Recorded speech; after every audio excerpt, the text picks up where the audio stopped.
Treasurers, along with the Association of Government Accountants and the Association of Local Government Auditors, I'd like to welcome you to today's webinar on Analytics, the Winning Edge in the Battle for Talent. My name is Kenny Pointer, and I'm the Executive Director of the National Association of State Auditors, Controllers, and Treasurers. I'll be serving as your host for today's event.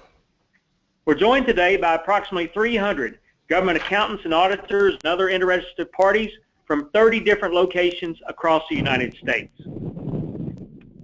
Most employers, including state and local governments, are facing a long-term talent shortage as baby boomers are retiring and the percentage of the population of working age is in fact shrinking. Most of you know this. Talent that was plentiful is now becoming scarce.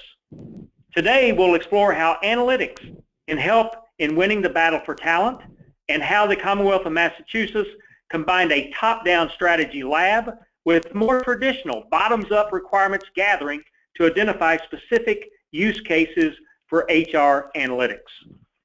We're really fortunate to have with us today Bill Kilmartin. Bill is the Director, Public Service Strategy, Health and Public Service with Accenture. Also, Breck Marshall. Breck is the Managing Director, Talent and Organization Practice, Health and Public Service, also with Accenture. And Paul Deedle. Paul is the Chief Human Resource Officer, Human Resource Division with the Commonwealth of Massachusetts. More information on Bill, Breck, and Paul can be found in their complete bios, which were provided to you in advance of today's webinar.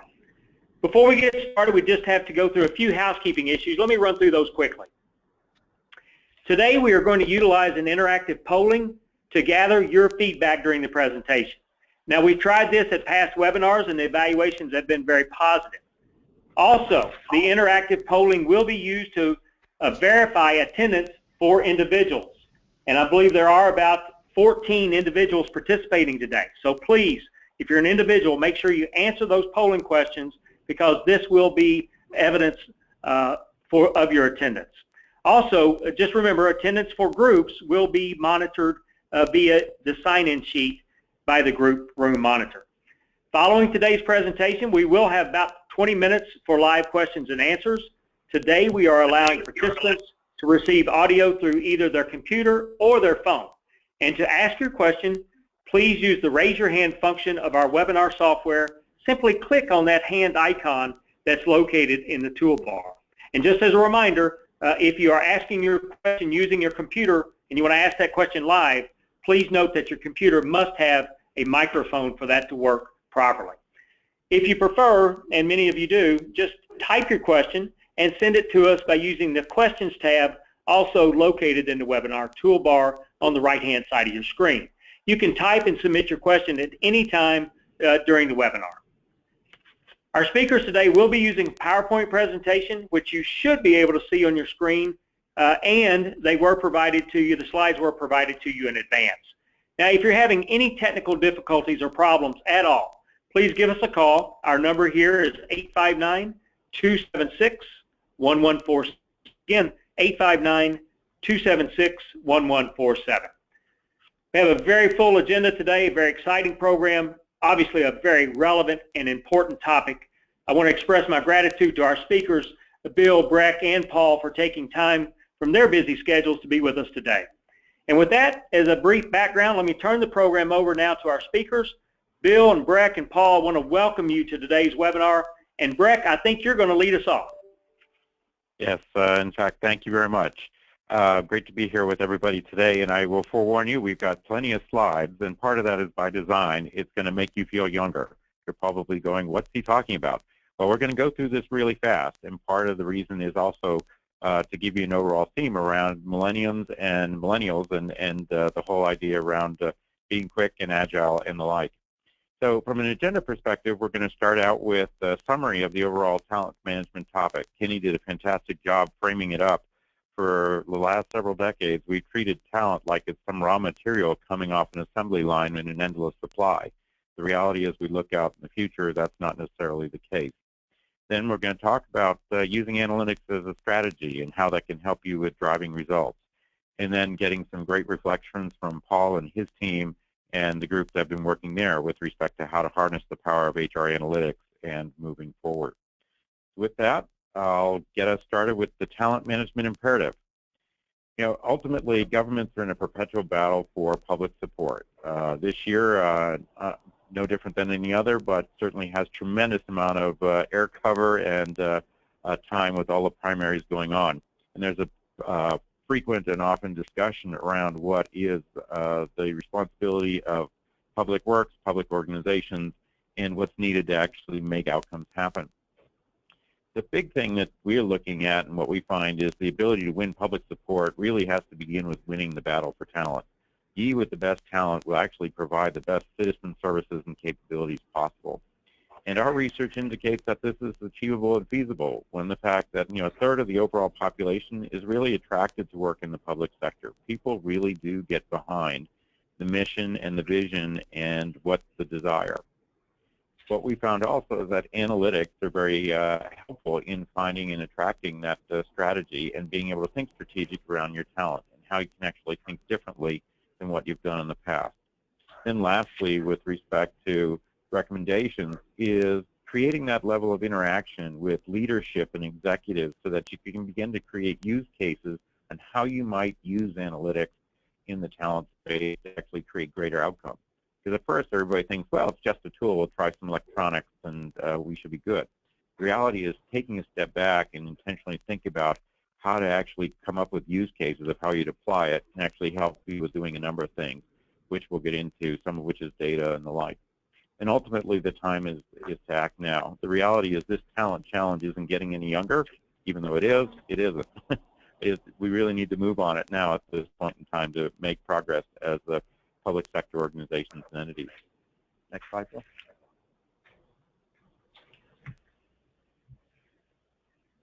If you think about what is the nature of the challenge and just some of the numbers here that you see on your screen, the reality is, as you see here, millennials this past year became about 34% of the overall workforce, millennials and Gen Xers becoming the majority, obviously, as boomers continue to retire. This year, in fact, the millennials will cross over and become the largest by the sheer volume of numbers. Now, to give you a perspective on that, the millennial population is folks who were born between 1980, when the United States hockey team last won the gold medal, and 1997. That sort of gives you an age range, so between 18 and 34, 35 years old.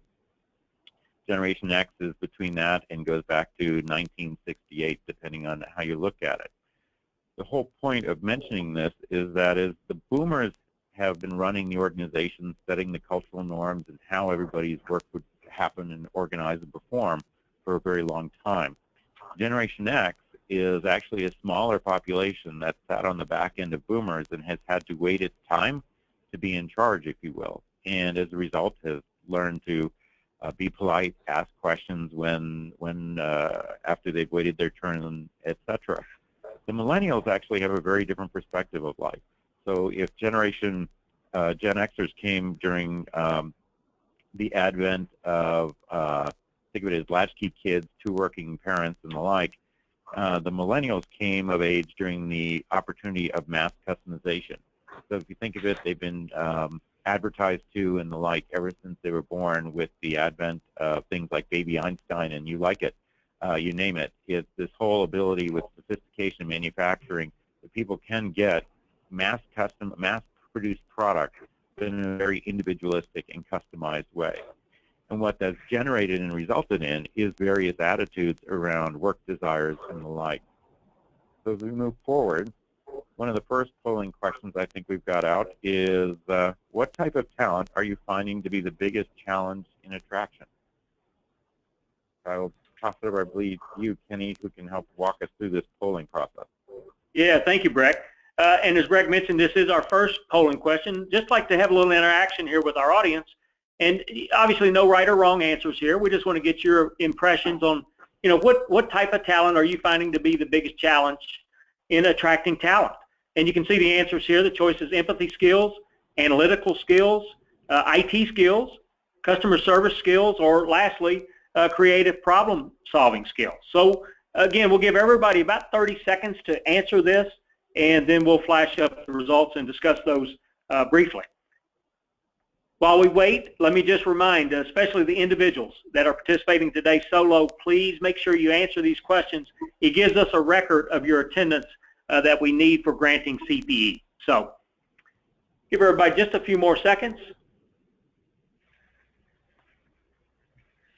And I think the results are coming up now. Breck, I think you can see those, but yes, I can. 57%, yeah, 57% analytic skills. Yes, no, that's great, and that's we're seeing a lot more of that. Somebody asked me, we do a graduation survey every year of what graduates have in terms of skills and capabilities and what they need, and analytic skills has been the advice given back to parents. Don't let your kid out of school without it, because it is something that's very critical for folks to have going forward. Next slide. So what's driving the changes in our traditional work model, some of which may be very intuitive to many of you, and some of this may be a little bit new or newer spin. When you think about the 20th century, workers were really willing to trade off lower pay for higher benefits and job security. The reality with the various bankruptcies of municipalities or challenges with the actual funding of public sector pension plans, that has no longer looked like the safe haven as it has in the past.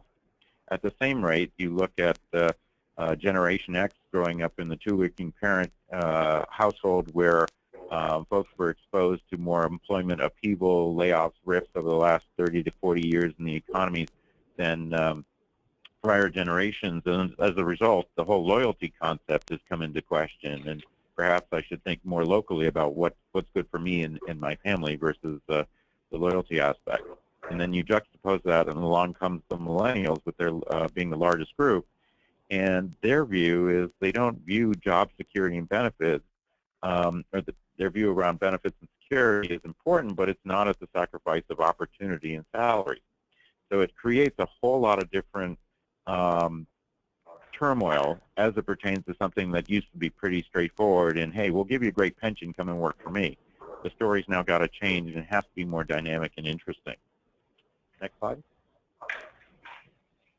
So what's a different model, and why is it needed? When you think about the numbers, so at the age group of 30, which is actually about 5 years after you get into the millennial population, today it constitutes 26% of the private sector workforce. But when we look at those same numbers and we test it in public service, it's really only around 14.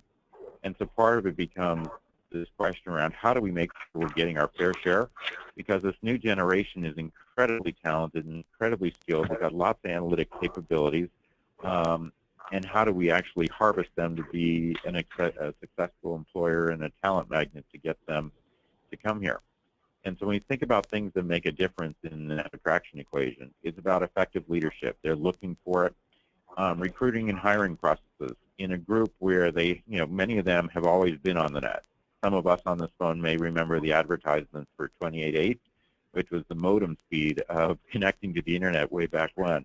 These folks never know that. It's always been instantaneous, and integrated, and now it fits in your cell phone in your pocket, and you can watch movies while riding the bus. So this whole perspective around why should I wait for a recruiting and hiring process that takes 120 or 90 days at best? Why can't I just call up, talk to somebody, and get a job? So how do you harness or redesign the recruiting and hiring process? Flexible work arrangements. If I am able to do my job by telecommuting to it through a computer and I don't really need to be there, why are you mandating I'm being there? So are there different ways in which you can organize work that allow for more telecommuting and more group project work that is something a lot more enticing and interesting to them? Career advancement. On that level, it's the whole perspective around if you market positions to millennials and say, hey, you're going to come in here and you're going to do this job, and based on past history, you're going to do this job for about 10 years before you actually might get into the supervisory ranks.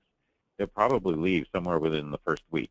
The reality is they're used to and aspire to have careers that anywhere between 2 and 4 year blocks has some level of movement, progression, and the like. So how you actually structure the job and the lattice work to make it enticing is something that has to be developed.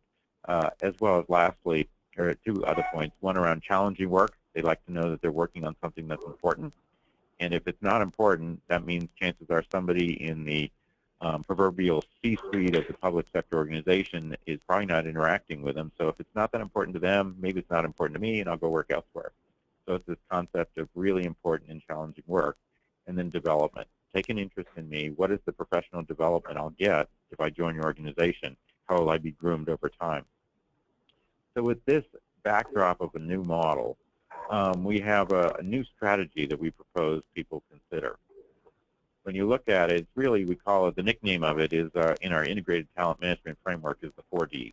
And it starts with defining your talent needs, discover, which is attract and source talent, how you do that, developing the talent potential, how do you go about development, and deploying, right person, right place, and right time, and how do you make all of that sync up?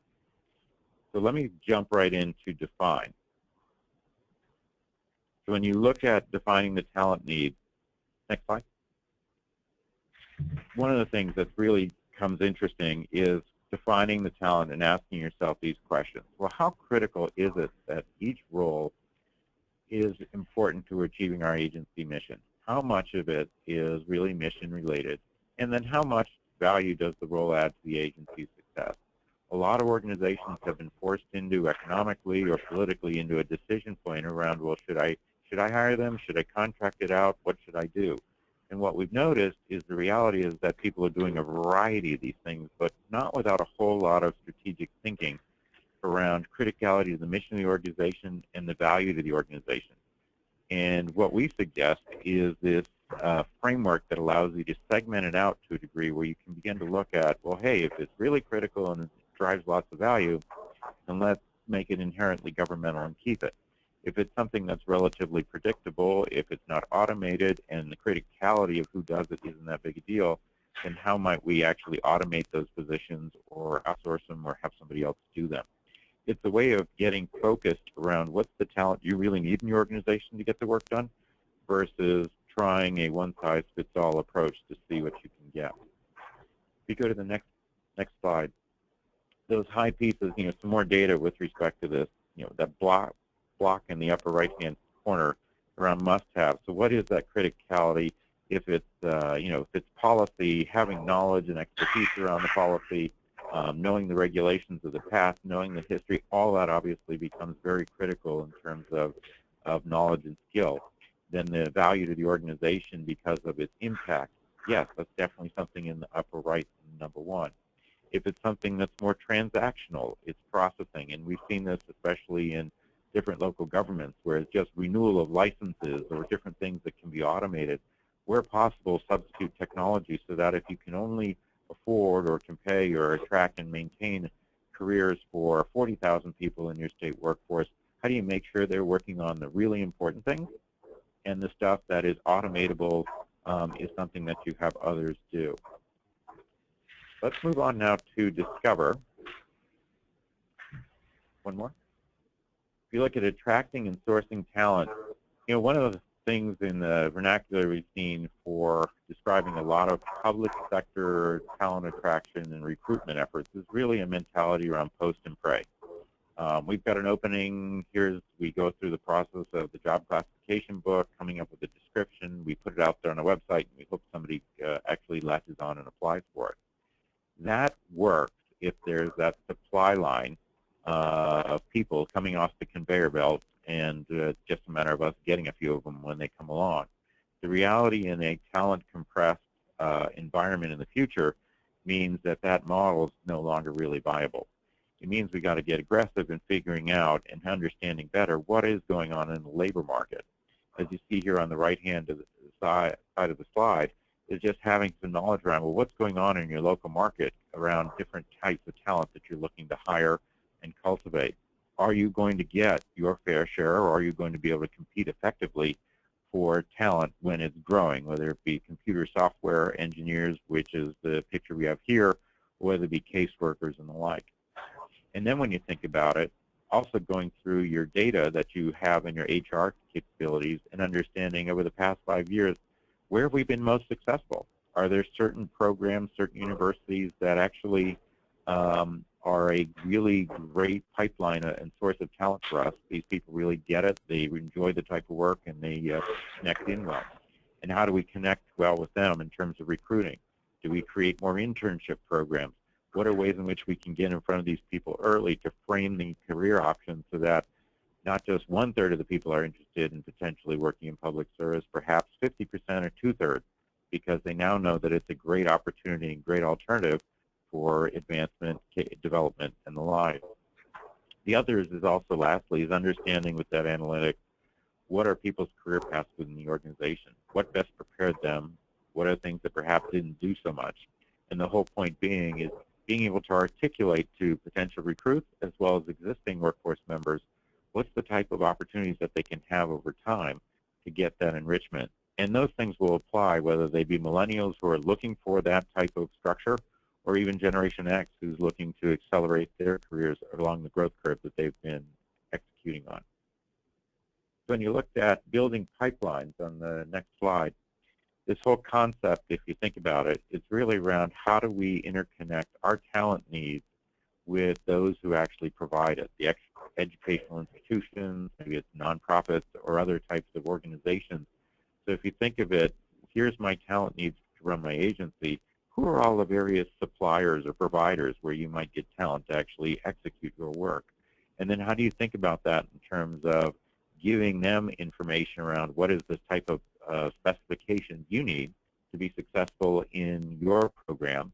I know in certain instances, local community colleges, the regular colleges and the like are always looking for input on viable syllabuses and the like. You crank that up a notch with some of the transparency that's now around what types of jobs do your graduates get from your colleges as that's come down from the federal level. And now you've got a lot more interest around, well, hey, we've got great jobs, great opportunities here in state and local government. We just need people who know A, B, and C. Well, having that type of dialogue with your suppliers, your local education institutions, can go quite a ways in terms of having the right people prepared for you and you having access to the right people to come in. Going further, it also gets to, on the next slide, around enlarging the pool of available talent. Some concepts here that worth thinking about is, one, obviously the flexible work arrangements, what can be done with that.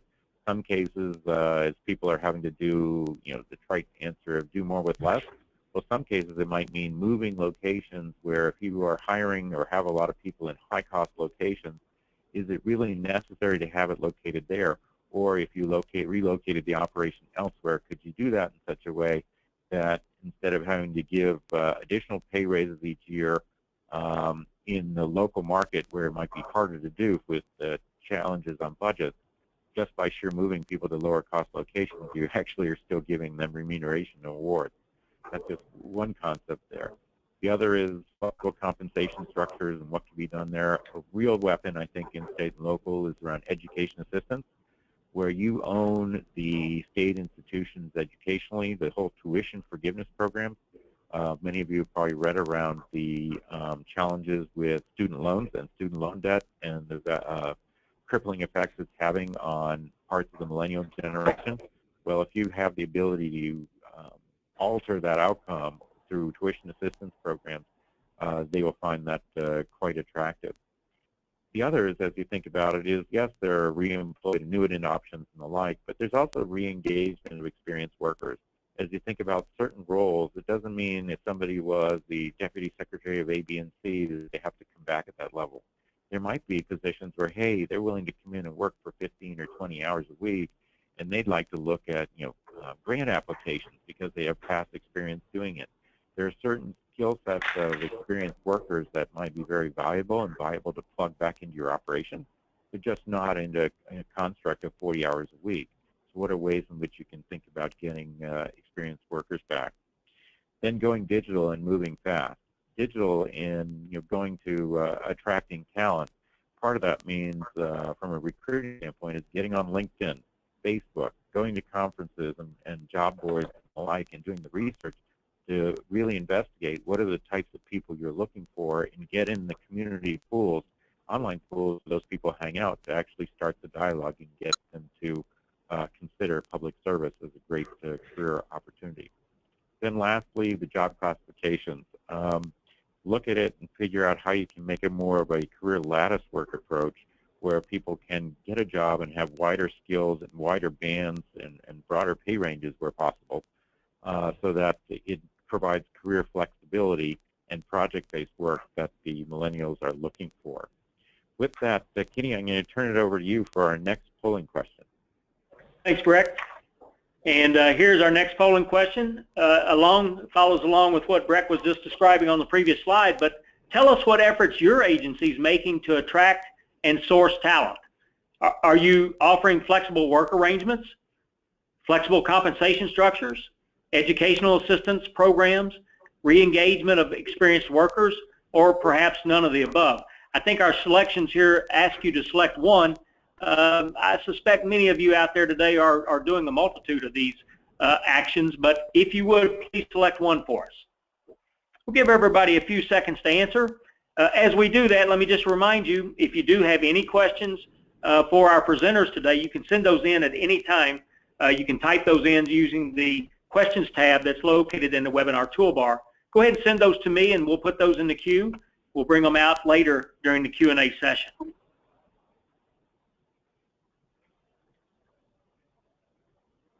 I think our results are coming up now. A little bit more evenly dispersed this time, Breck, but flexible work schedules and arrangements, 34%. Actually, educational assistance #1 at 38%. That's great news. That's fantastic. Keep it up. that is, as I said, that is a winner. And actually, we're in the process of doing some studies for others around education for frontline workers, and the return on investment there is significant for your entities.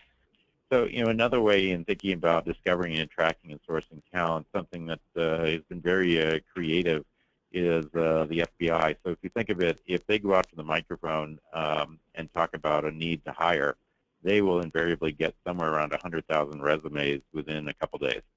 The public, whether it be the television shows or what have you, is always keen about what they're looking for and their great mission.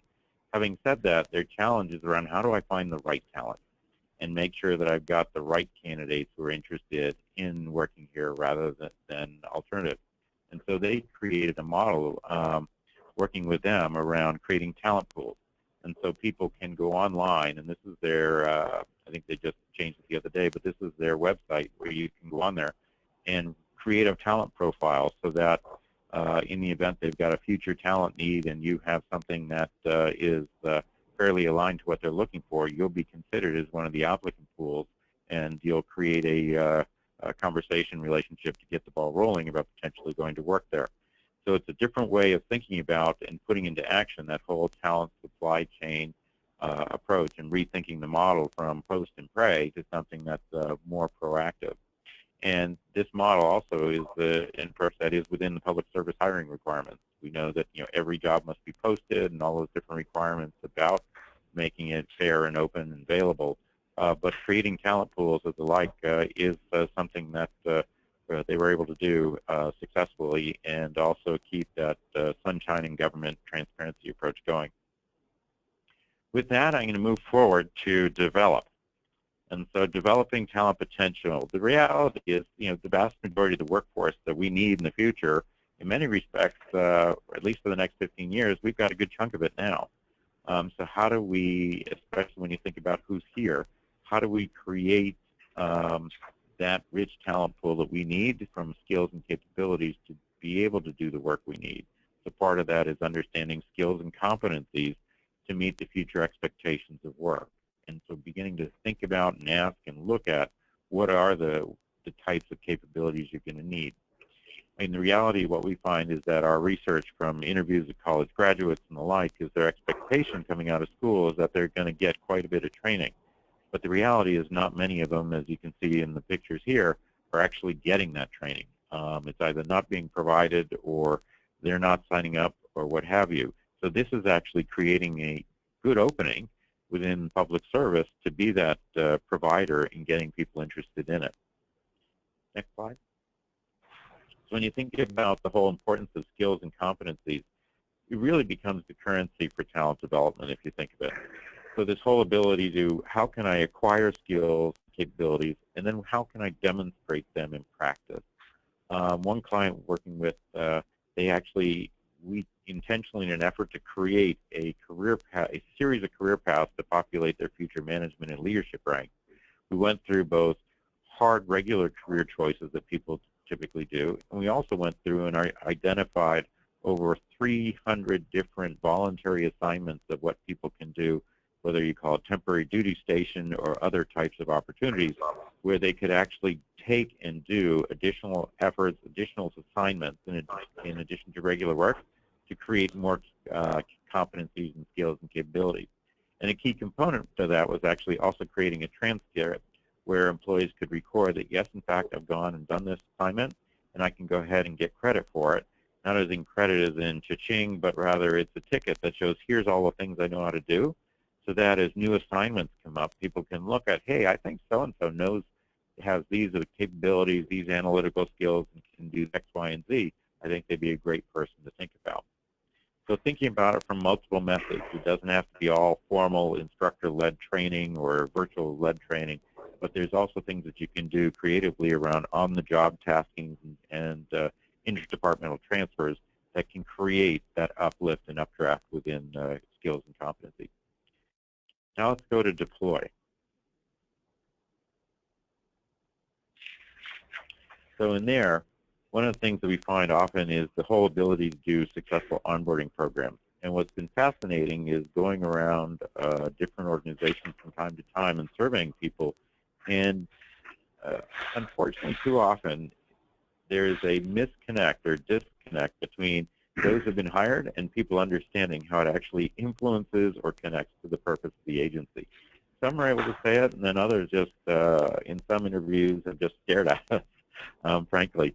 So really getting at the deployment part being around how do we onboard people successfully, how do we help them understand what expectations are and what measurement is, how do they connect to colleagues, whether it be normal meetings. Beyond that, more importantly, though, especially with the younger members of the workforce, is do you use digital chat rooms, do you use wikis, what other tools are you using to enable people to exchange ideas in a more dynamic way? And then how do you make it so that people can make a contribution from right when they walk in? A lot of people have a lot of great ideas, but the way things are initially set up, it tends to be slow moving to get them to tap in. So what are ways in which you can make it more inviting, easier way for them to contribute, a way to have people tap into the whole knowledge management perspective? Then lastly, one of the things that we find, especially with younger workers, is have a coach. Provide a mentor who can help people understand how to navigate the organization and get them connected. Because if I were to pull you all offline and interview one-on-one, the trend history tends to be in most organizations that if I can get somebody to stay here for 3 to 4 years, they'll probably stay here for a lot longer working here. And so key to that is having that coach who can help them feel comfortable and get them settled into that career early on, and that will help with that retention perspective. Moving on, encourage mobility, both vertical and horizontal. I know this is an unnatural move for some agencies where they view themselves as competing with the agency next door for talent, but especially when you look at what the career paths that millennials are looking for, they really want to have a lot of different careers and opportunities and projects over time. The key that we look at is, well, if you can provide that all within the broader public sector enterprise-wide organization, then you still get your access and maintain the talent. It may not just be specific to your agency, or if your agency is large enough, then perhaps can provide that type of latitude and experience. But the whole key piece being here, how do you create the cross lattice work to enable people's careers to move around, to keep it interesting, developmental, and the like? Ultimately, that mobility does increase retention, and we've seen that time and again from the data that we have. So creating that and managing it is all one of the things that's definitely necessary. So going on to the next slide, ultimately, what does this really mean? If you're a leader, it means that a manager must become a talent manager. I mean, the reality is, if you didn't do it in the past, you now have to be much more dynamic in how you think about your people and how you're pushing them to develop their talent and skills.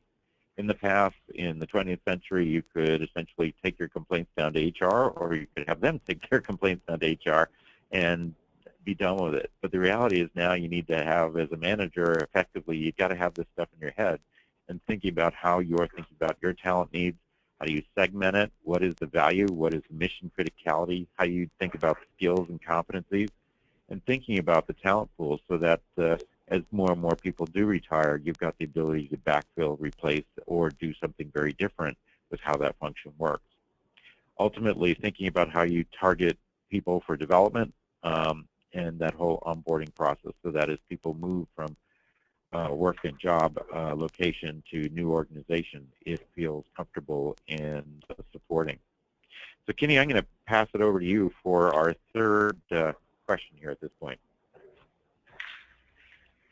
All right, thanks, Breck. Bill, I think if you'll advance that one more slide, maybe. There we go. And here's our next polling question about your management team. Is your management team doing enough to build the team's talent for your agency to be successful? Please select one of the following. It's being discussed, or a strategy is in fact in place, or we're actually implementing tools, or perhaps it's not a priority, or maybe you're just not sure. So we'll give everybody a few seconds to answer that, and then we'll flash up the results.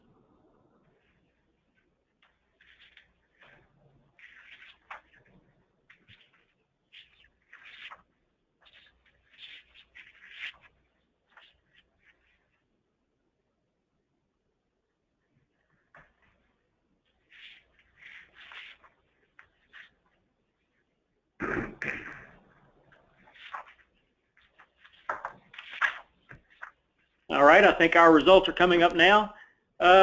Looks like a lot of agencies, or a lot of participants today at least, are in the beginning stages. It's actually being discussed 44%, followed by 22% that are actually implementing tools, 15% not sure. Well, hey, we'll take it.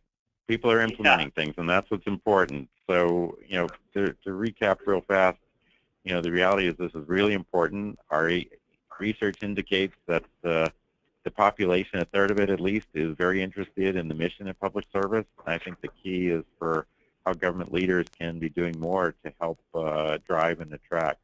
And so with that, I'm going to pass it over to Bill, who's going to talk to us further around leveraging HR analytics. Hey, thanks, Breck. Thanks, Kenny, and I hope folks can hear me okay. This is Bill Kilmartin. I live up in a small town 15 miles north of Boston. Married, I have 2 kids and 3 grandbabies. It was my privilege to work in state government, specifically the Commonwealth, for 25 years, and concluded that service of 10 years as the state controller. And now I've been in the consulting world for many years, but I've also had the privilege of working with Paul, with whom you'll hear from him later, in Breck, on many projects, most recently the HR analytics project in the Commonwealth of Massachusetts. And what I want to do is I want to now start to connect the dots between the talent management strategy and the talent management challenges that Breck was talking about to the analytics, and how analytics can very specifically help address those challenges and those issues. What you see in front of you on slide 28 is what I'll characterize as the traditional approach to analytics, which is a product or software-driven approach. Many practitioners in this industry, myself included, have stated that often analytics seems like a technology solution in search of a business problem. What we suggest is that you reverse that, as you see here on slide 29. And what the Commonwealth did was to start off with, we call it strategy labs. Okay? But this was a process that I'll describe in a little more detail. Engaging the business users and the business owners, the people in charge of delivering the services and the results the citizens expect, to identify the use cases, and then use the use cases, the business-driven use cases, to then follow the more traditional software-related requirements definition, leading to implementation on the right-hand side of the slide. So moving ahead, how did we do this? I'm going to spend the next 10-15 minutes and walk you through a bunch of slides and literally describe what we call the top-down or strategy lab approach, the business-driven approach that then sets the basis for the subsequent development and deployment of the respective dashboards, reports, alerts, and so forth. So we started off with a workshop. At that workshop, we had invited the chief human resource officers in the central organization in Massachusetts, the Human Resource Division, that's headed by Paul, who will speak later in this webinar, as well as the chief human resource officer from each of the 8 cabinet secretariats. So this would be the HR leadership in the Commonwealth. It's referred to as the Human Resource Advisory Council. Also engaged the chiefs of staff of those 8 cabinet secretaries. You might think of them as like chief operating officers types, very much attuned to the business of the Commonwealth in the different organizational units.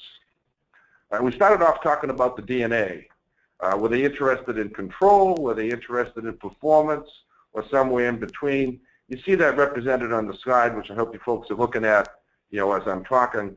And we had a healthy conversation about, so what's the objectives? What are the fundamental principles, the assumptions, the guiding principles, if you will, that we want to keep in the back of our mind as we engage further in the process of definition and development. And this became somewhat of a North Star, if you will. It became like a set of guiding principles that then helped us think about how to spend our time and attention and prioritize our efforts in the balance of the project which followed. We also used the talent management framework that Brett had described earlier. I sometimes refer to this as the talent management wheel. It's a virtuous cycle.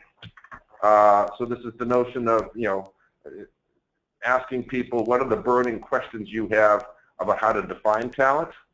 What are your burning questions about discovering talent? What are the burning questions about developing talent? And the burning questions about deploying talent.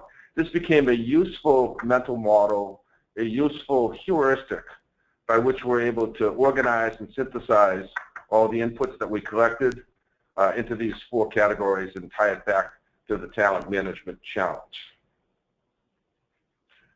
Continuing on, so what was our process? You see that represented here on slide 32. We had representatives from multiple departments. I had mentioned the 8 secretariats. I should have mentioned the governor's office. Keenly aware of this, governor's chief of staff and leadership, directly out of the governor's office, definitely engaged in this process. We used an interview guide to approach over a dozen, in retrospect, I would say probably closer to 20 interviews, interviewing cabinet secretaries, chiefs of staff, programmatic commissioners, people in leadership positions of the Commonwealth. And I'm not talking the HR leaders, I'm talking the program leaders. And we would ask them in these interview guides, what are your burning questions? What are the questions about the human resource function to which you would like to have an answer that would help you better manage your programs, deliver services, and accomplish your mission? And we would use the talent management framework, of define, discover, develop, and deploy in order to organize those questions. They were very forthcoming. There was no wallflowers in this undertaking. As a matter of fact, they were very appreciative. It's like, well, thank you for asking my opinion in this matter. As a matter of fact, I do have an opinion. And then usually we'd spend the rest of the interview time just frankly keeping notes, as they would be a little, fire hose of like, well, I want to know this, I want to know that, I want to know it this way, I want to know it's nice that way. They were enthusiastically supportive of the project. So we captured those notes, we vetted them, we synthesized them, and we basically boiled it down to 49 use cases, which was inputs to workshop number 2.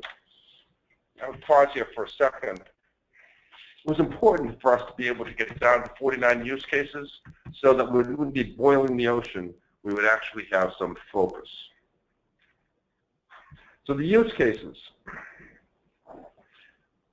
Actually, let me back up for a second. On slide 33, what you see is some common themes. So if you ask, what were some common themes that permeated across the 49 use cases, and I'm sure folks are reading this as I speak, but the hiring process was a big deal, operational oversight, so various flavors of that, transparency around performance, big focus on who are my high performers and what should I do with them, learning, the skills, the retention, and a lot of use cases around budgeting and financial metrics. Oh, Kenny, I was going to pause here on slide 34 and have you do another polling question. All right, thank you very much, Bill. The next polling question surrounds HR analytics, what Bill's talking about now. And the question is your agency using HR analytics in any of the following areas? And again, please select one. First of all, are you using analytics to increase visibility into the hiring process, or perhaps for operational oversight, or perhaps you're using analytics to increase transparency around employee performance? Well, that's an interesting one. Or perhaps for learning effectiveness, or maybe all of the above. So we'll give everybody about 30 seconds to answer, and then we'll look at the results.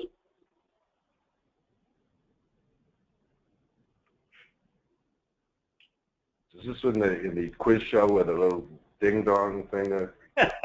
Yeah, maybe we should get some of that, Bill. We need some music. Yeah. What was that?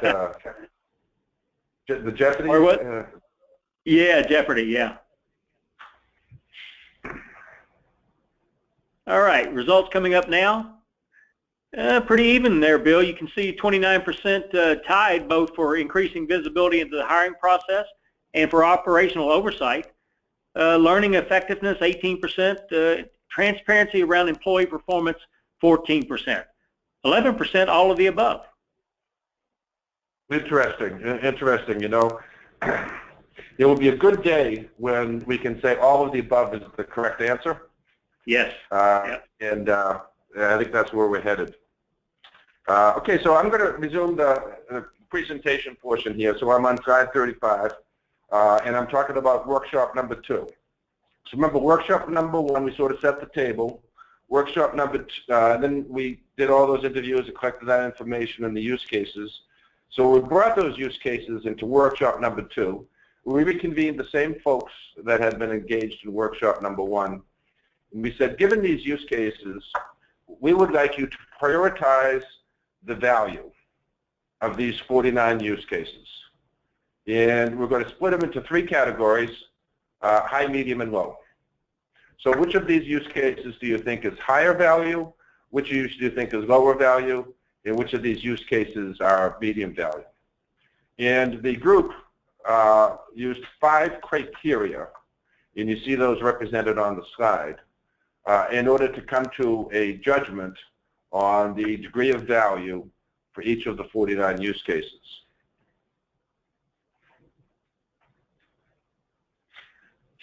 And then we're going to take those and start to populate a 4-fold table. So you see on the left-hand side is the picture of literally some of the flip charts that were in the room as we were doing this.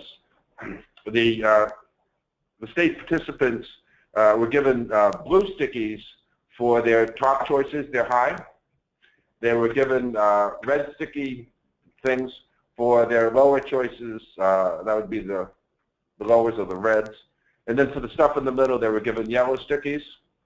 And they had an equal number. So they had, I believe it was like 17 blues and 17 yellows and 17 reds.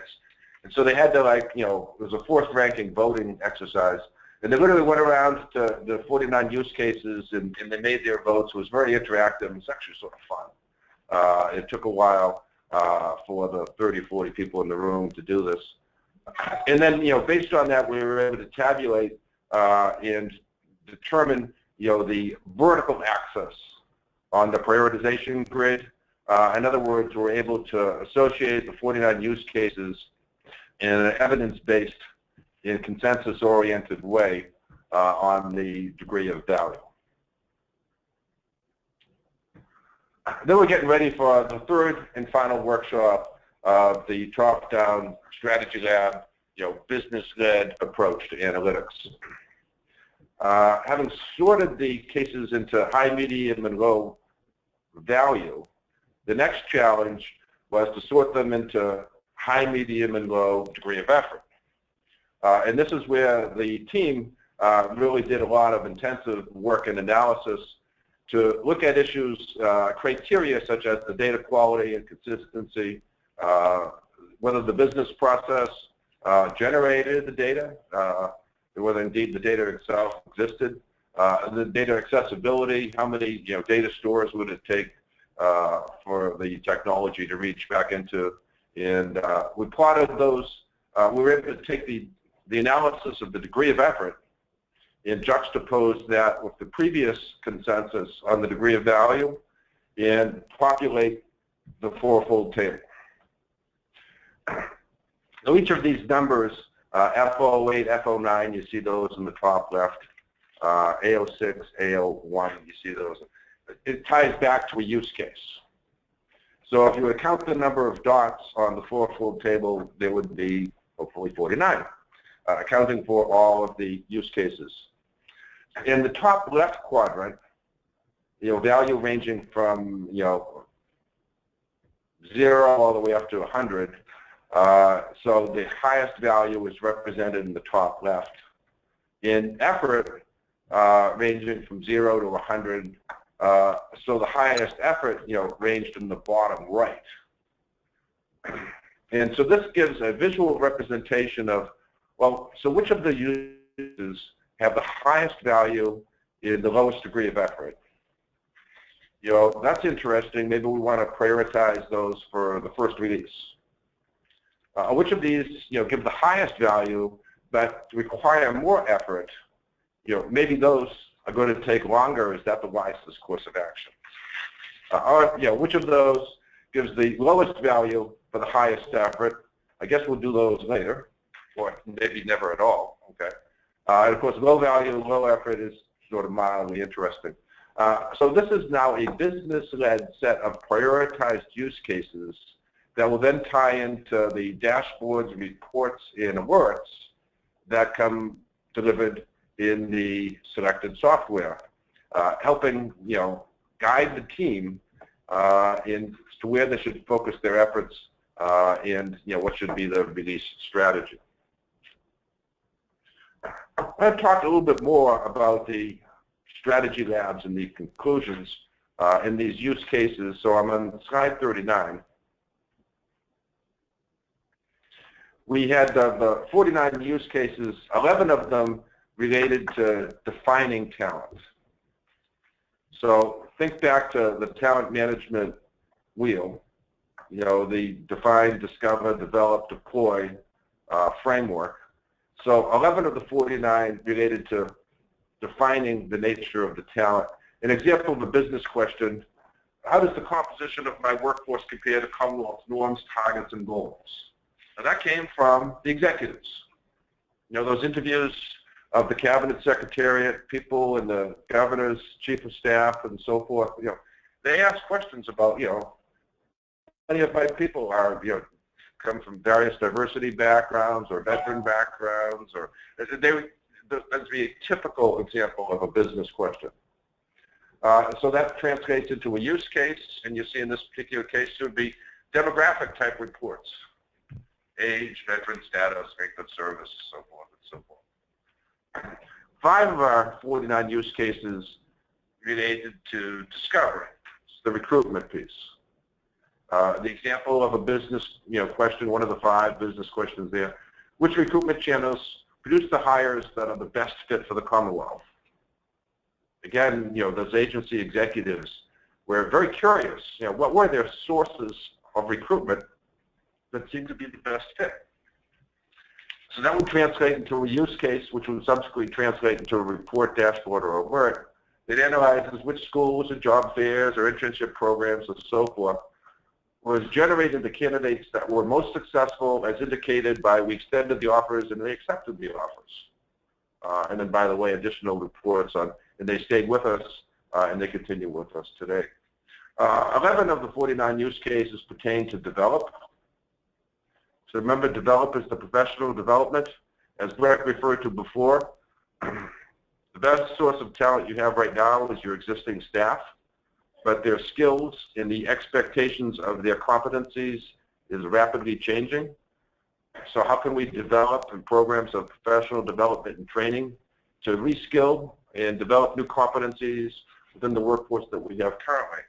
I recall back in my 25 years of the Commonwealth in times of budget crunch, unfortunately, it was often training and professional development was one of the first things to be cut.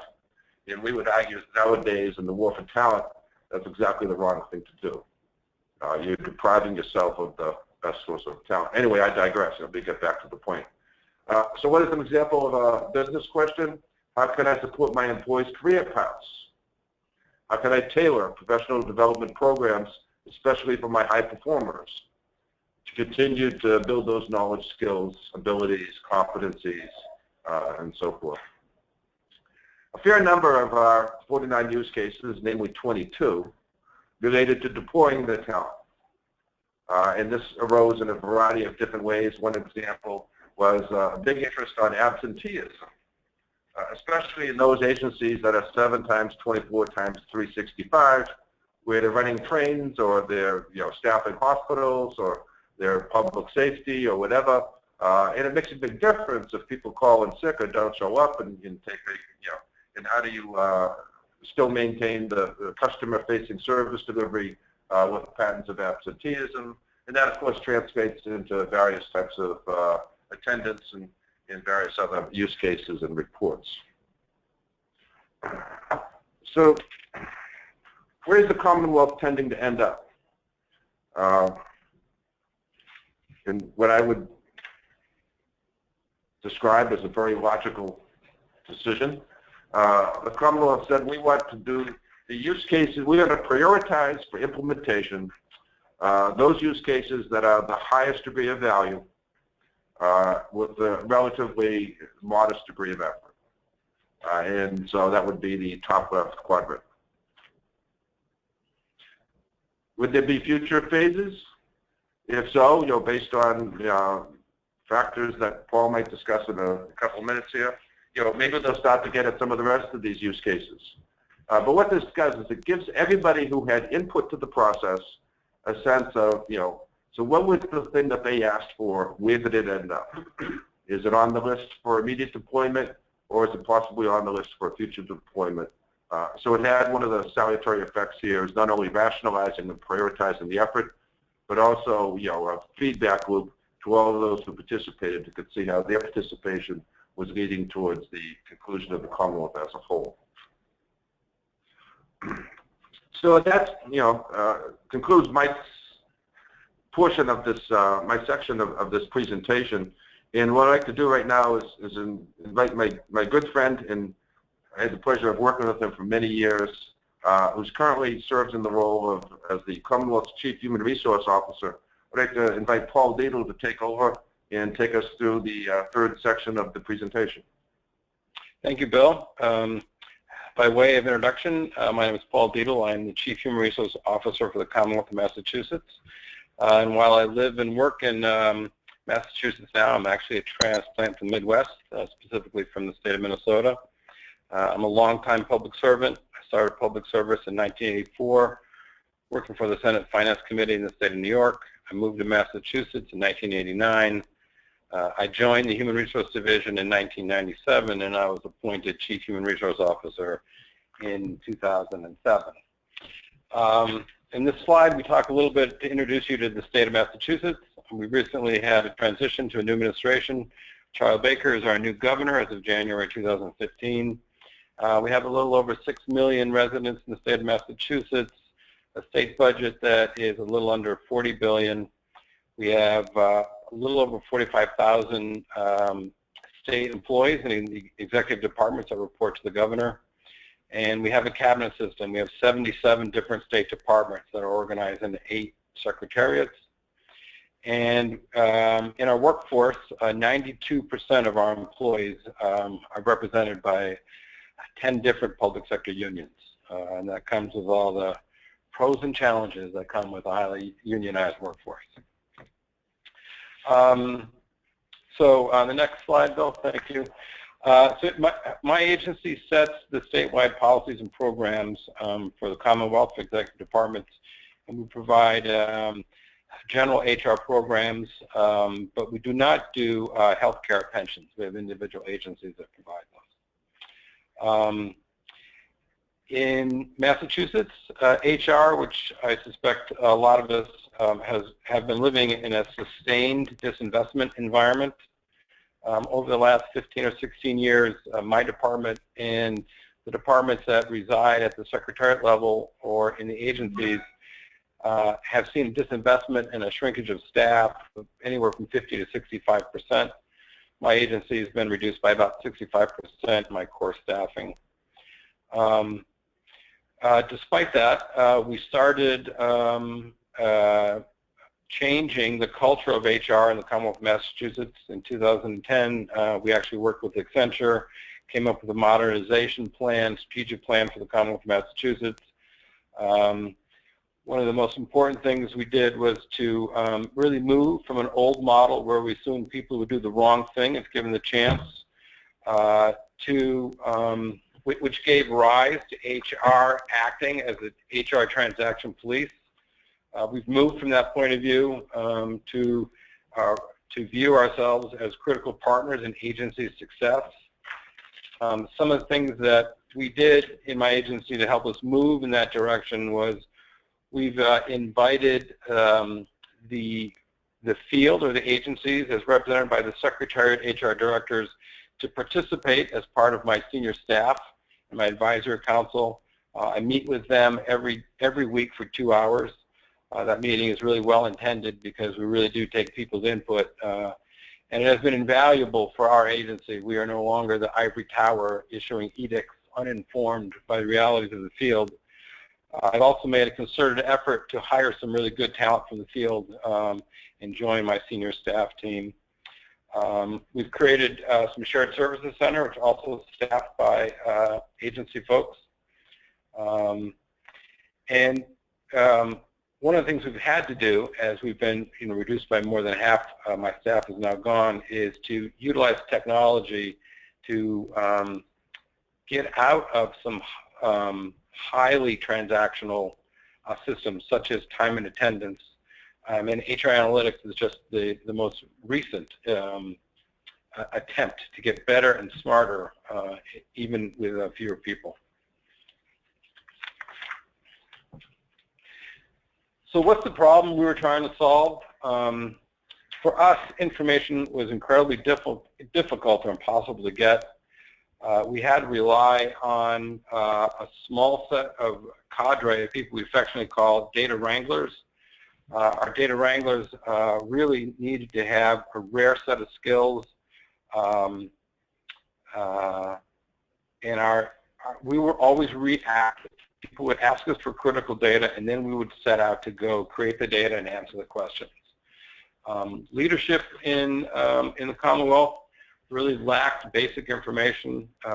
Issues around absenteeism, where we had some pockets that people could wrestle, some information around current absenteeism. It was also impossible to get meaningful data on trends. We didn't have any alerts when we were heading towards problems. In the Commonwealth of Mass, we have a probationary period for 6 months. That gives us the unfettered right to choose to retain an employee or not. After 6 months, they then enjoy collective bargaining protections and rights.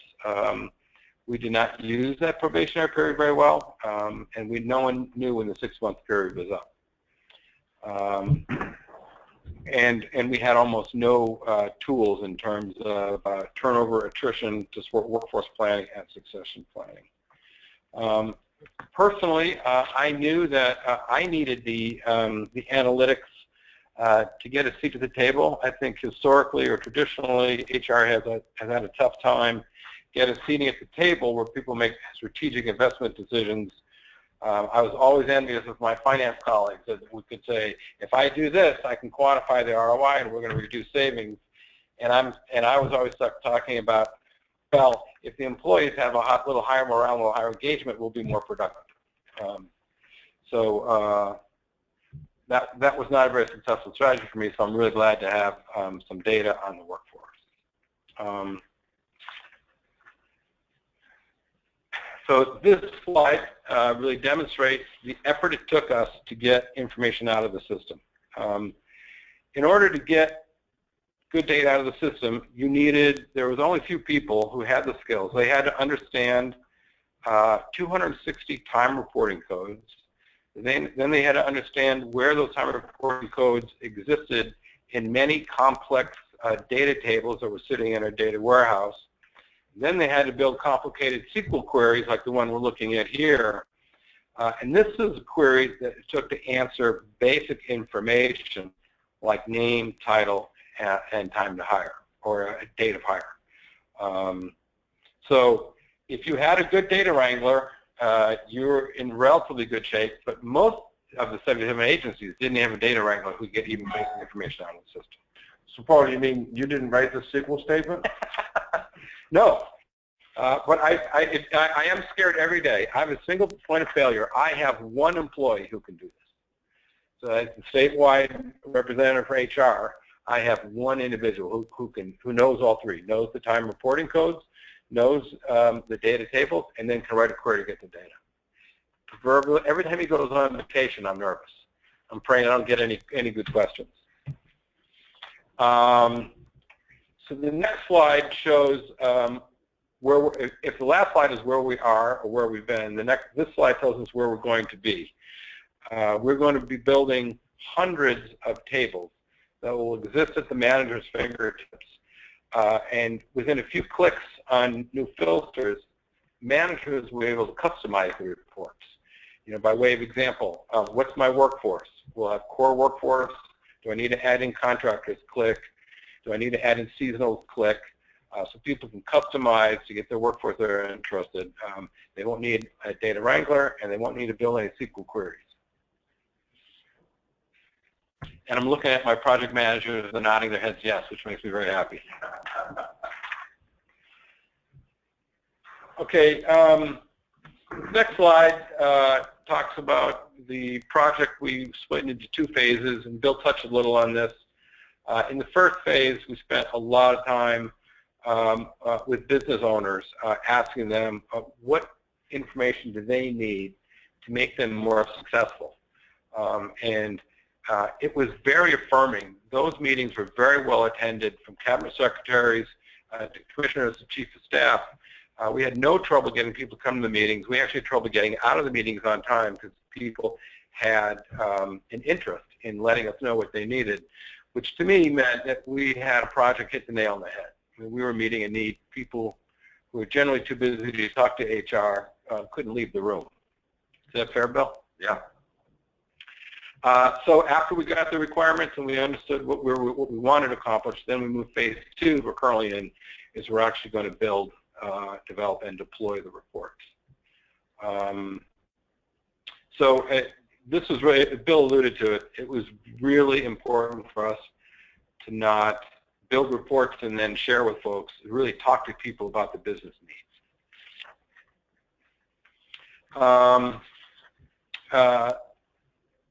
In the end, we think that we have built analytics and we have something for everyone. And this was really deliberate from the beginning. And I would suggest that if anybody's going to take on an analytics project, that you be strategic about what you're building and who you're building it for. We kept an eye on what the governor's office folks needed, kept an eye on what my boss needed as the Secretary of Administration and Finance, and then spread out what did the cabinet secretaries need, what do commissioners need. So in the end, we will be strategically meeting the needs of key folks who are involved in funding this and hopefully the next phase of analytics as well.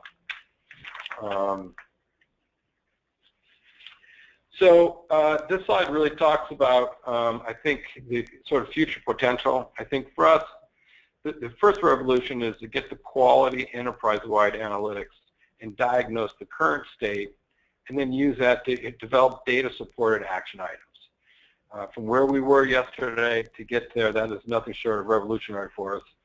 I think the next revolution, which would be a future phase, and hopefully this is the building blocks, towards the next revolution is to get predictive analytics, not break down the state of where we are today, but actually predict the future. Bill, I don't know if you want to add anything to that. Well, this is a good slide to see like an aspirational maturity curve, and just, you know, you don't jump to predictive without having the descriptive first, you know. And so there is a logical progression here, to use the analogy. You got to go to high school before you go to college, and you got to go to college before you get your graduate and PhD degree, you know. So you think along those lines, it is a series of capacity building from both a business and technology sense. But there's a lot of headroom for additional growth. So the most sophisticated approaches go beyond descriptive to predictive, okay? And that's like a really cool area. And by the way, there's even extension beyond predictive to prescriptive analytics, which to my knowledge no government is yet, it's not even represented on the slide. So I think this is cool. I think it's like a journey. It's one of those things that could be like a race that without a finish line, where in the pursuit of excellence you can keep on moving up the maturity curve, if you will. So next slide. So lessons learned. I mean, I didn't really appreciate this, how much I would like this going into the project, is that this project has allowed me for the last several months to talk to top leaders and demonstrate that we're serious, that we want to be a business partner. In the conversation, this has allowed me to change the conversation and focus on what they need and how HR data and insights can help them be more successful. And when it was framed that way, we had no trouble getting interest in learning from folks. And we've had a sustained conversation now for months about HR as a business partner to make them more successful. I would say that we were also conscious of, while we're engaging the conversation, that there was an ongoing tension, or at least it made me tense, as we were helping people to explore the possibility of what they wanted from analytics, at the same time managing expectations. We wanted to learn what people wanted without any constraints. At the same time, we wanted them to understand, in the world of analytics, if it doesn't exist, it's expensive to produce. If it exists in paper, it's expensive to digitize. And if it exists digitally, but in unrelated databases that need interfaces, that's also expensive. So we wanted people to know that we were going to build some really good information, but we were going to do it in a cost-effective way. And I just talked about, the relationship between the state of the data and the budget. And that really did talk to a little bit. Bill showed the model of the high effort. So it wasn't, if it didn't exist, it's not digitized, that can be high effort, and that would be for a future endeavor, if at all. The last thing I would say for lessons learned is we've just begun a discussion about governance. I think at the center we need, and we need sort of a community of interest, community of practice, who are the data stewards. We need some people who own the data, own data definition, standard application, and then quality control. We don't have that. We've been having, at best, it would be described as a very federated approach to data. Maybe some people would say the Wild Wild West. We need to change that so we have some data stewards and a community of interest and figure out some governance around that. That's it. So that takes us back to Kenny for another polling question. All right. Thanks, Paul. Thank you, Bill. This is our last polling question of today's webinar, and it goes like this.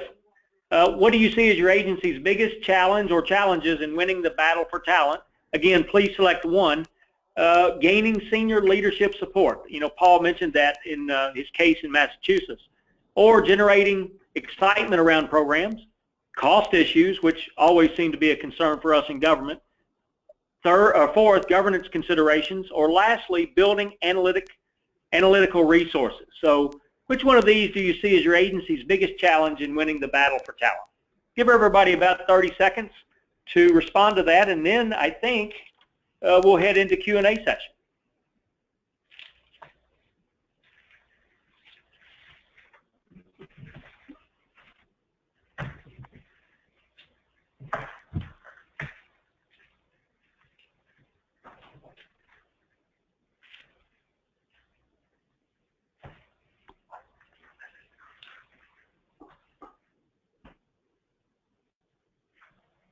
All right, I think our results are coming up now.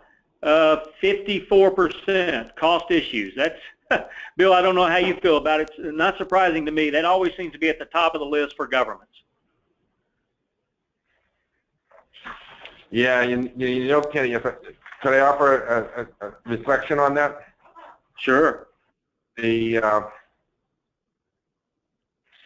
know, if you think about the requirements and the mission of the administrative services of government, you know, state and local government, whether it's finance or in this case HR, procurement, whatever, there's so much that they have to do that's mandatory.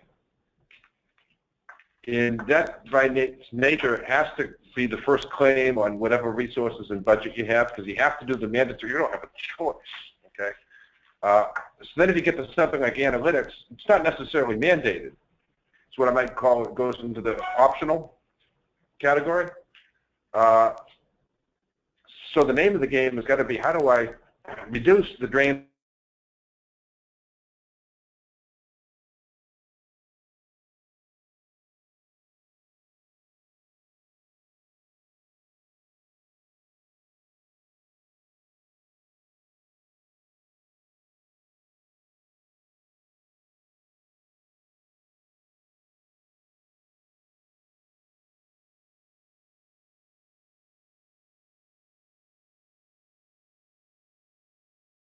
us from getting to the cool stuff like the analytics, like you mentioned.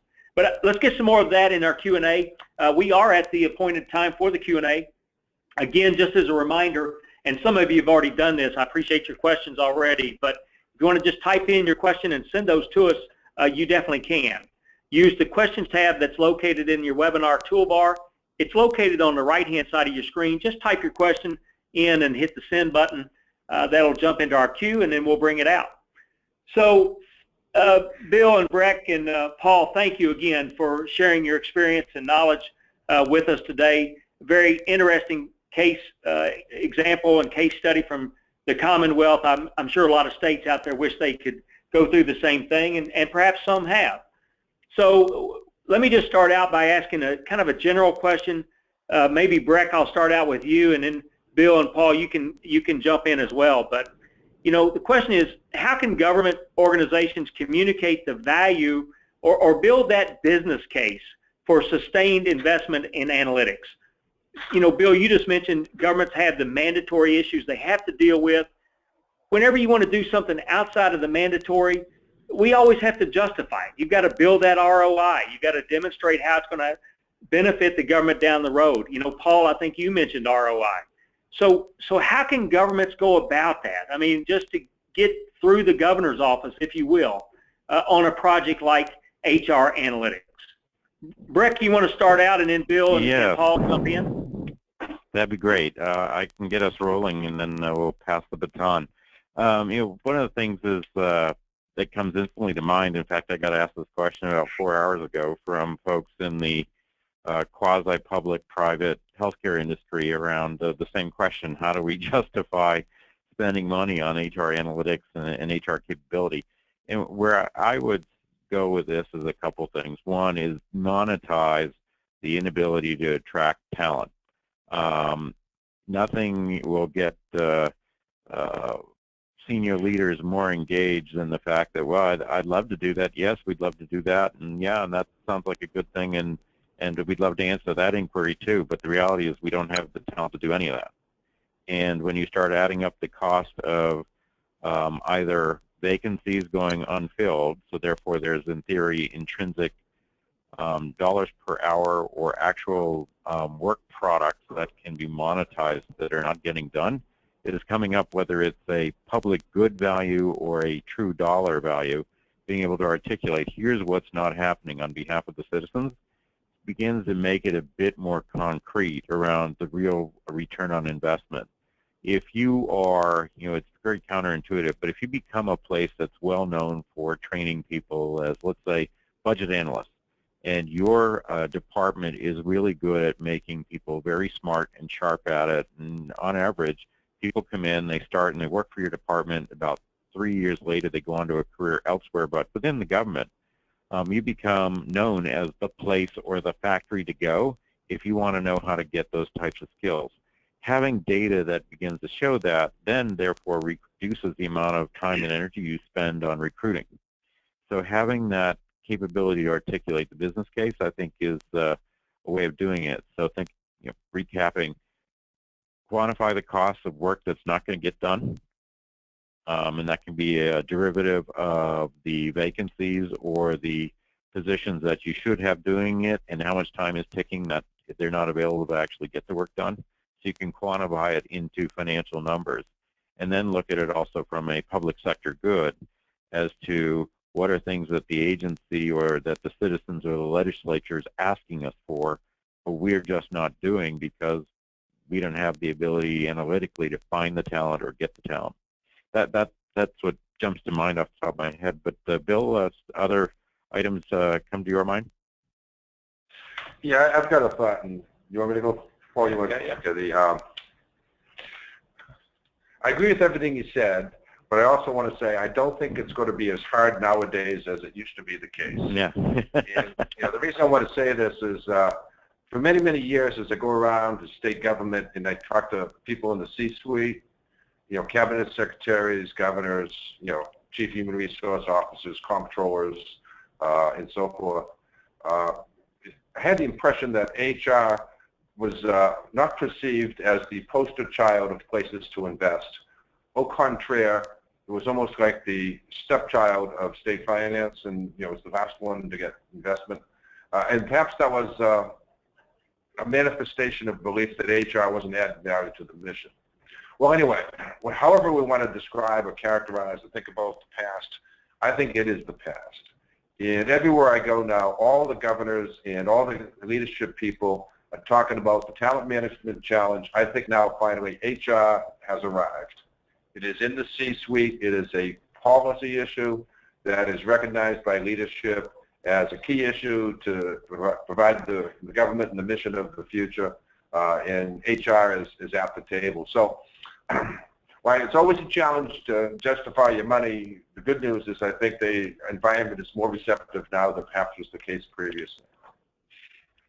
So I guess I would add that I don't think it's quite as rosy as Bill would say.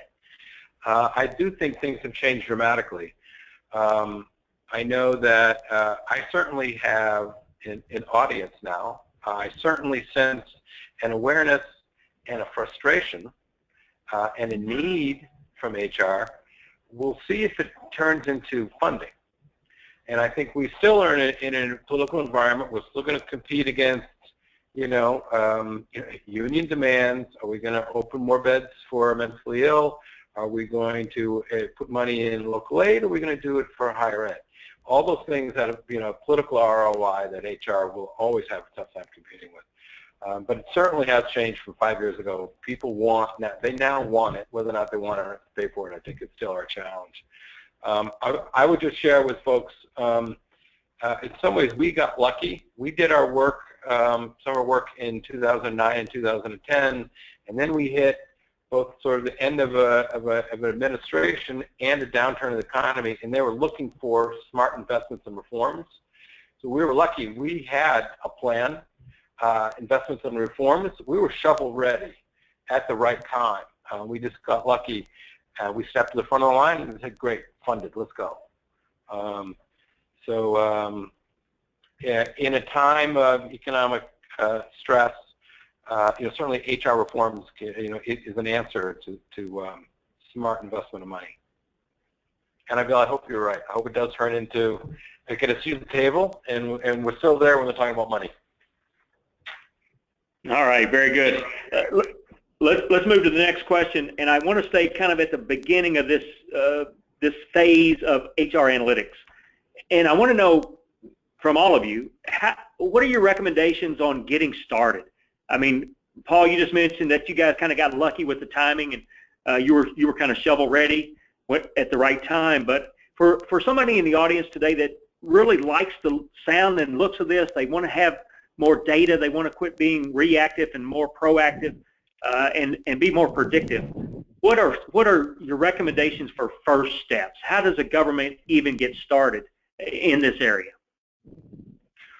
Well, I think it's helpful. It was helpful for us to think about who are the strategic people that you need to buy in, and then think about what you can tell them that's going to make their life better.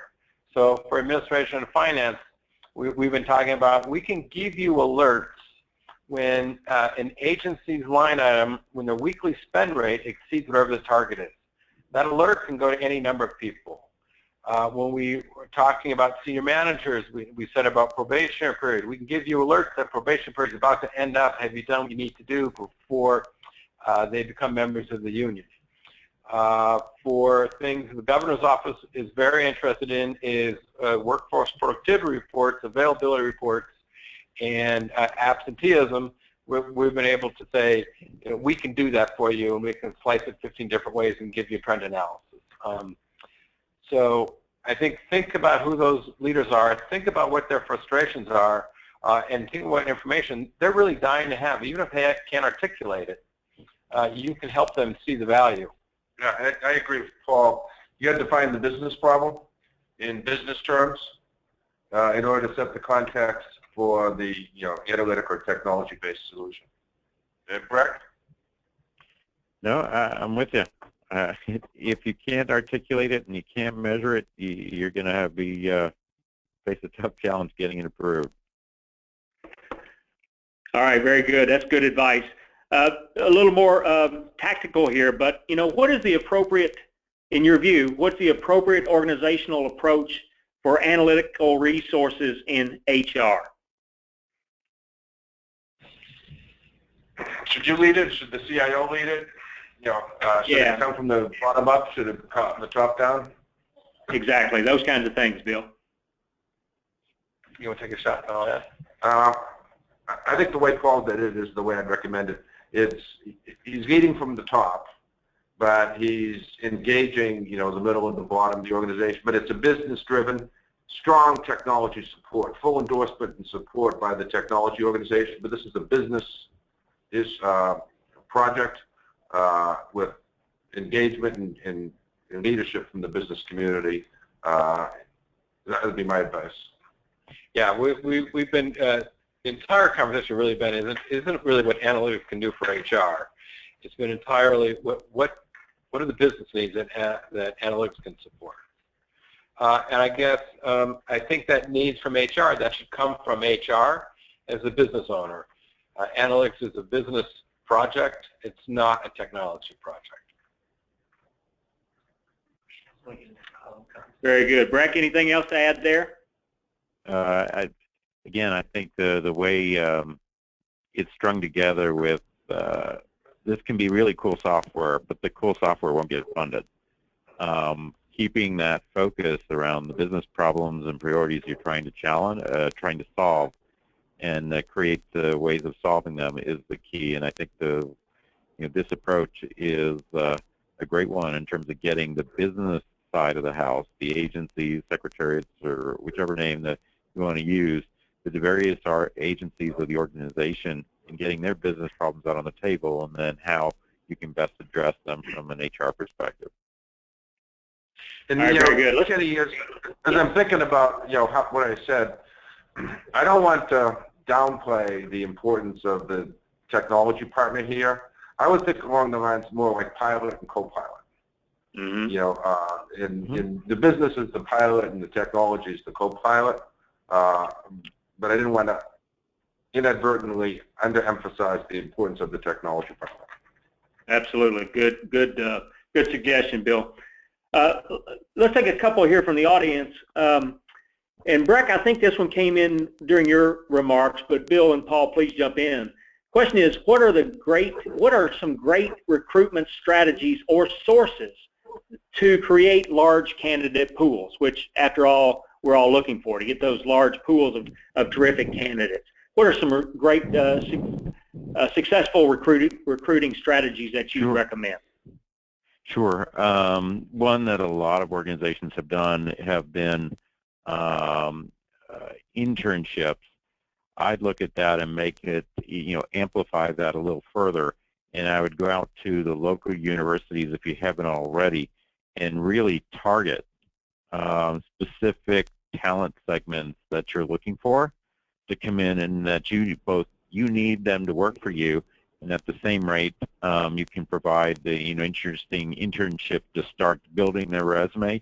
You may only get them as interns, and they'll go off and do, even if they work for the private sector, your ability to fill at least some part of your work requirements by talented individuals is a great place to start. So that's sort of the that end of talent recruitment side. The other, in terms of energy and engagement, is if you haven't, is consider creating some level of conversation, electronic conversation boards of sorts, to get people to, especially younger workers or younger generation personnel, to come and start to engage in the dialogue of what your organizations do. Some of the, when we went out and researched and did that on the sidewalk survey, I think we jokingly called it "Stop the Person in the Street" survey, and talked to 1,000 individuals around government opportunities, what they thought about government careers, and the like.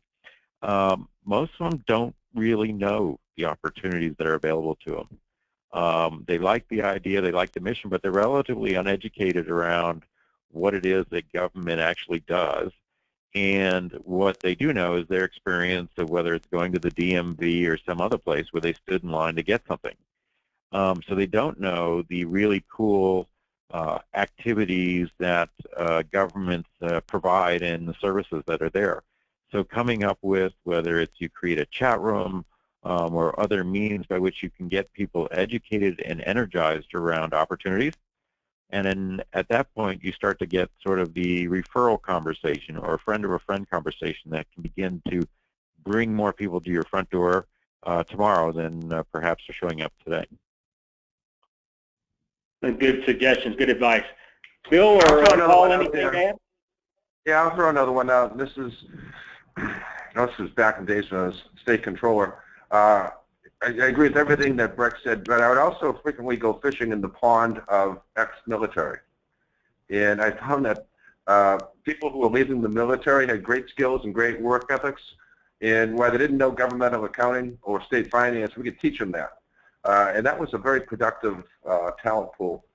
And it also has other benefits as well. Yeah, I would second what Bill said. In my experience, has been the federal government has, in many cases, invested a lot of training in our vets. So you get that a pre-trained individual, particularly on the management side, become with great skills. Although it's interesting because veterans often don't know how to interview because they don't know how to speak about I. It's always about team. So if you want to reach into the veteran pool, you have to learn how to listen differently. And I would say, we've been sort of flying blind on recruitment. We only now are turning on a hiring system where we actually know the people we hire, where they're coming from. So we're on the precipice of really knowing where are they coming from, where are we mining our talent. In the future, hopefully we can cross that with analytics and find out where the high performers are coming from. But right now, until very recently, we've had no idea. We've been post and hoping or post and praying, and then not knowing where they came from. That's interesting. Thank you, Paul. Paul, let me stay with you just real quick. You mentioned about the 6-month probationary period, and I've heard this from so many governments over the years, but people don't use it very well. And again, I've heard that from so many. Would you suggest now you are using the 6-month probationary period in a better fashion? I think you alluded to a couple of examples where you thought you are, but talk more about that 6-month probationary period, how important it is, and under the new HR analytics, what value you're achieving. So right now in our program, we're moving from phase one, identifying the need and what we're going to build, and now we're into build and deploy. So we haven't deployed yet, but that will be in the next 4 to 6 weeks. But one of the ones we really heard that people need is the reporting managers will get an alert, and we figure out at the 4-month mark or the 5-month mark saying this employee is about to hit their probationary period. And we could build an alert to the reporting manager, maybe the reporting manager's manager. So now we have some accountability in the system, have people done what they need to do the proper assessment at the right time before the probationary period comes. Right now, people hire staff, they may have a conversation about performance along the line. No one knows when the 6-month probation period ends. Or they have a little sticky note on the wall. Hopefully remember in 6 months, right? At best. Well, it would be slightly more rational and systematic to use the Oracle software to do a predictive alert. Right. In theory, I come in and I get an alert or an email from somebody that says, Paul Deedle's now at 4 months. You've got 60 days to decide to do your performance evaluation, whether they stay or go. Yeah. All right. That's definitely helpful, I'm sure. Staying with the Commonwealth case, a couple of kind of detailed questions about that. But somebody from the audience wondered if there is a specific name for the process that you all used to conduct the strategy labs. Any particular name to that process, Bill or Paul? Well, we nicknamed it the HR Strategy Lab. That was the nickname that, right, Paul, that people seem to work with people. All right, very good. I was curious about the 49 use cases. How did you get it narrowed down to 49, or did you narrow it down to 49? How many did you start with? How did you arrive at that number? How did you know that was the right number? Well, think along I'm going to take this one, okay? Think along the lines of the funnel. So we had collected all of our material, which is the interviews and the questions. You throw it at the top of the funnel. And then in the first iteration, it's just, I think we had 126, Tim, 128, okay? And then we kept on analyzing and said, well, this is actually the same question, but just a different view. Or this is like the same, use case, but just a slightly different flavor. We basically were able to boil it down to 49. I will offer this, before we even started, our hypothesis was that there would be fewer than 49 use cases. And so we ended up with more use cases than we had expected, but anyway, that's just irrelevant. We used the process of analysis to get down to 49. Any real lessons learned there, Bill, that you would offer to anybody in the audience? What worked, what didn't work, what would have streamlined that process, or did the approach you guys used work pretty well? I think it worked pretty well. I mean, this whole HR strategy lab thing only took a month. We did it from like early November to early December. So talking to the people, doing the 3 workshops, the prioritization, the red, yellow, green, it took a month. Okay, not bad. That was pretty fast. Yeah, I think it worked very well. I think we got some great input, and we also ginned up support and excitement from some key folks. So I think the process worked very well. Excellent. Let me go back kind of a high level, just general interest kind of question, but how have others balanced deploying these resources kind of in the field, of course in our governments at the agency level, versus applying these resources at kind of the central HR organization level? You have any thoughts on that? So we're actually wrestling with that right now in our governance model. We're sort of thinking about how do we provide data integrity and maybe some deep knowledge from the hub or central office, but push out the power of the analytics to the local, now super users or data wranglers in the field, but to the managers themselves. So we want the hub to sort of support that, not constrain it. There's no gatekeeper role of the hub, more of a support role to the field. Excellent. All right, Bill, I just wanted to ask you one question, maybe Breck too, about, one of the last slides you got, we talk about predictive analytics, and I think that is so powerful. And Bill, you touched on it a little bit, but are any governments there now? Any good examples that you could give us? If you are aware of governments that are at that level, how did they get there? Oh, wow, that's a big question, man. That's a very interesting thought. I'll just offer this up. There's more to analytics than just HR. Okay, there's finance analytics, there's procurement analytics, there's public safety analytics, human service analytics, healthcare analytics. I mean, the list goes on and on and on. So when you start to talk about analytics writ large, okay, you get into all sorts of scenarios. And many of those are predictive in nature. So the auditor might be using some predictive analytics to predict fraud before it happens. Or public safety might be using predictive analytics to predict the location most susceptible to crime before the crime occurs. So yes, there are pockets of predictive. Short answer is yes. Are there as many pockets of predictive? I think this is going to grow and grow. I think this is the next big thing. Breck, you want to offer a thought on that? Yeah, I mean, the thing I would add to that is what's interesting is, so over in Europe, we've been supporting, it's called the Bundestag, but it's a centralized government HR capability, and helping them with getting people employed in either the civil service or even in some cases the private sector will post jobs through that system that we support with. But behind that now, more and more, we're seeing more analytics creep into that. So you get a sense of the talent pool and a greater connection of the labor pool itself and to what's needed by what sectors or what agencies and organizations, and cross-connect that to the actual what do people know, what skills and capabilities do they have, so that you can gently redirect segments of the population to go learn new things that'll be valuable. So that's one area where we've seen a bit of that. The other, I can't confirm it in the actual HR, but to Bill's point, when you look over in Singapore, where they've been really advanced on creating digital cities, and what that means. So as you think about, as Bill was laying out the various different types of analytics going on, as you interconnect those, you start to get to a framework and a picture that then also leads itself to both the work and the talent that does it. And I'll give you a sort of local thought case of it.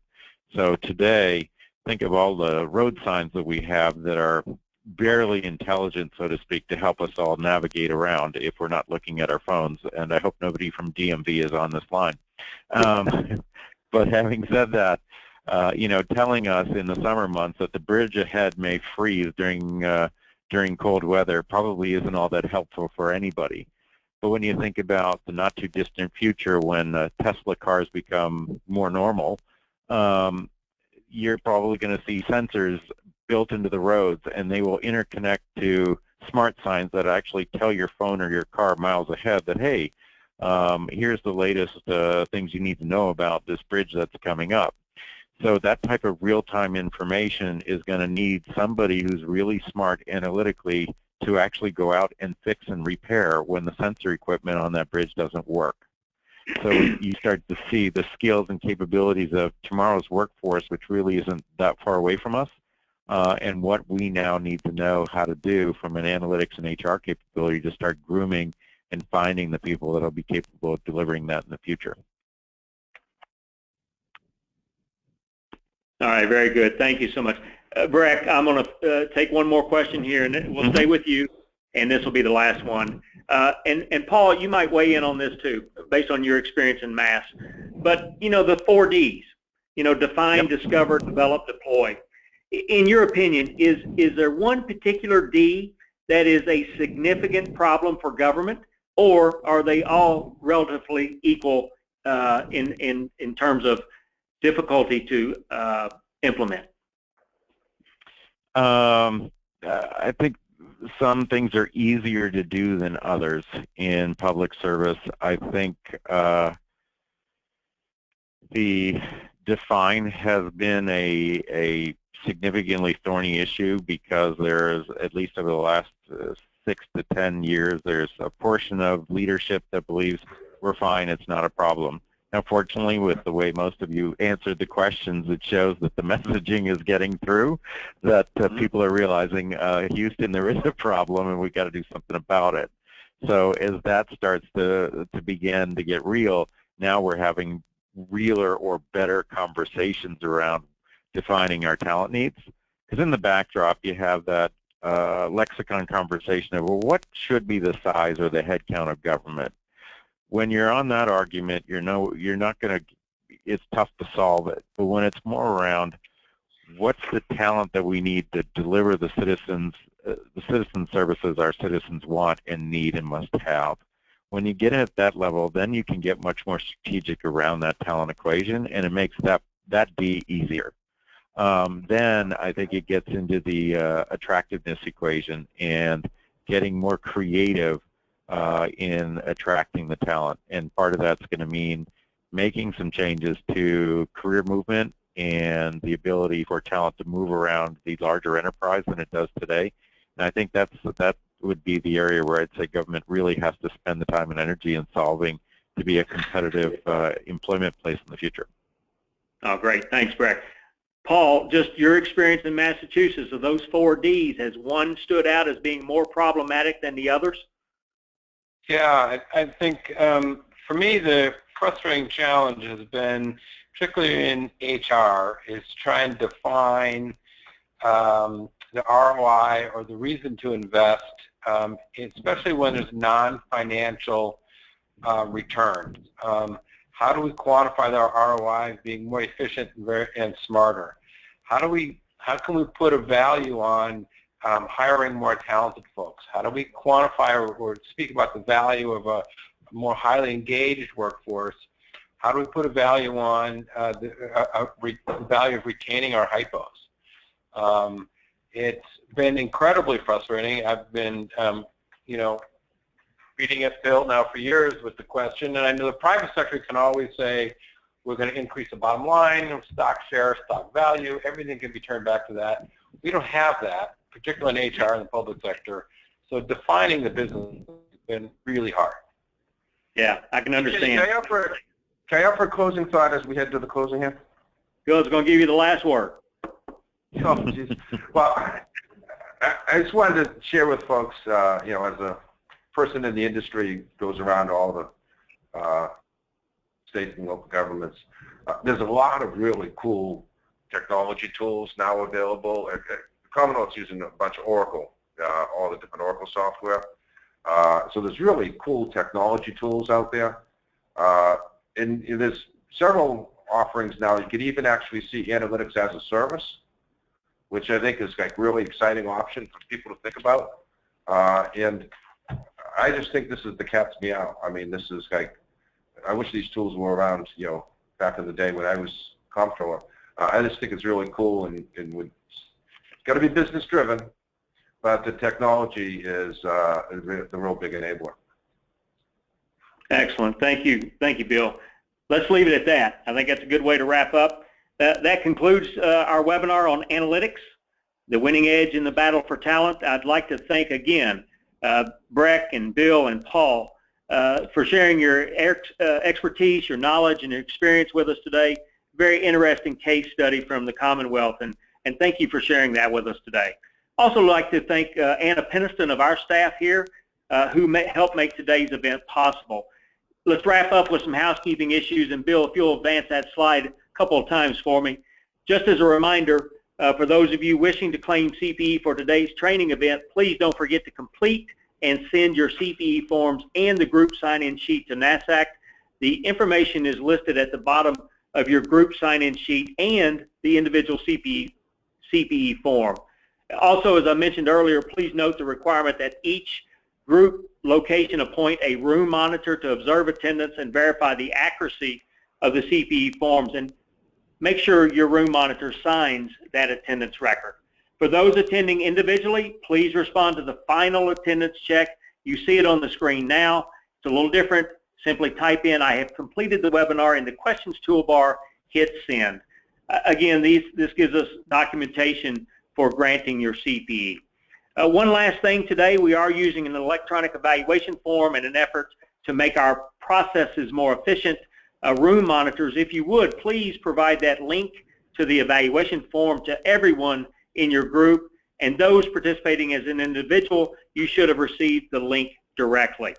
I hope everyone enjoyed today's webinar. I know I did and found it very, very interesting. Certainly a topic that's very timely and pressing for all of us in government.